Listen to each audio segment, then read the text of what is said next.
Texas lawmakers have long sounded the alarm about fixing what's been called a broken bail system in the state. Governor Greg Abbott designated the issue an emergency in his State of the State address last week. A broken bail system that recklessly allows dangerous criminals back out onto our streets. The governor is again pushing a measure that would create a bail system based on the severity of the crime. It passed the Texas House in 2019 but failed in the Senate.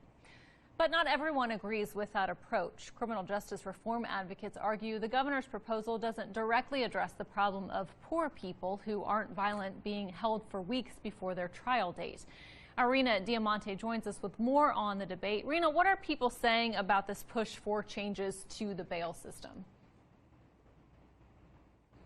Well, Karina, you'll hear some activists say if there are some people who have paid their debt to society, why should that be counted against them? And there are still many people awaiting trial in jail during a public health crisis because they cannot afford their bond. Robert Paladna is a 69-year-old Vietnam War veteran battling pancreatic cancer. But as he tells me from his mobile home in Smith County, there was nothing quite like the 6 days this January he spent in jail. I had a nervous breakdown in there. I couldn't take it. I prayed every day. I couldn't get a hold of my wife. I didn't know if they knew where I was. Paladna, who is undergoing chemotherapy, says he only remembers waking up in jail. According to a probable cause affidavit, Paladna is accused of shoplifting and giving false identity to Tyler police. His bond was set at $500. Were you able to afford the $500 bond?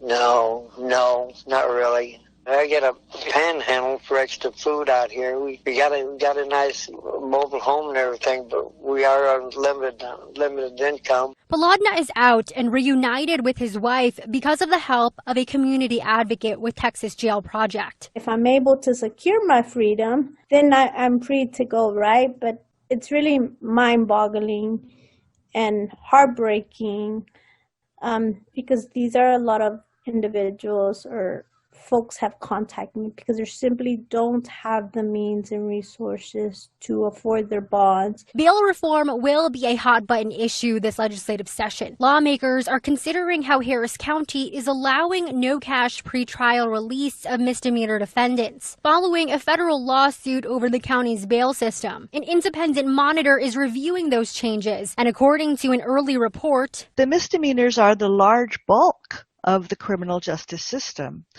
We have not seen an increase in reoffending. So that's a huge, I think, positive sign that it's working. I think we all want to improve the system.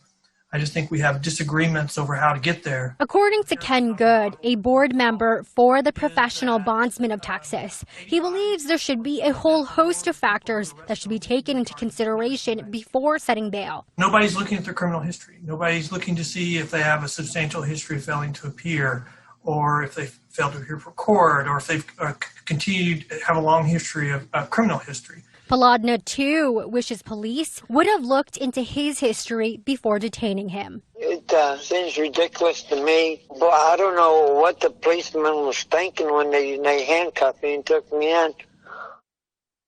And we want to bring in Senator Paul Bettencourt now. He's a Houston Republican who's pushing legislation to limit the use of PR bonds and impose stiffer cash bail limits on defendants charged with multiple felonies. Senator Bettencourt, welcome back to the program. Good to see you. Why do you think this is the way to go? How would it prevent people from bonding out and committing crimes again? Well, the simple part of Senate Bill 532 is that if you have one personal reconnaissance bond open, you can't open another one. Because see, what we've been seeing down in Harris County and other parts of the state is that they basically, a PR bond goes out and then another PR bond goes out, then another PR bond goes out, and then there's multiple stacked felony charges on top of it. And the bottom line is that a PR bond, a personal reconnaissance bond, is a gift from the state that says all you have to do is show back up and you won't be charged. But even then, we're having a terrible problem with people skipping out on just the PR bond. So the bottom line is give them one chance and that's it. I will say, I mean, you're getting support from some law enforcement, but at least one of your Senate colleagues says this bill fails to address his quote, real problems preventing judges from detaining violent criminals. What's your response to that? Well, I disagree because, look, America's the land of second chances, but you shouldn't have a third or fourth or fifth chance to commit a heinous crime and then shoot a police officer, like which happened in Houston last week on both HPD and the sheriff's office, or kill a civilian that's a citizen of your county. The real problem that Crime Stoppers identified is that we've got 92 deaths that are attributable to either double-stacked personal reconnaissance bonds, or in some cases, 3, 4, 5, 6 felony bonds all stacked onto each other. So I believe just by limiting down to one PR bond per defendant open at any time, that would have at least saved 92 lives in Harris County alone.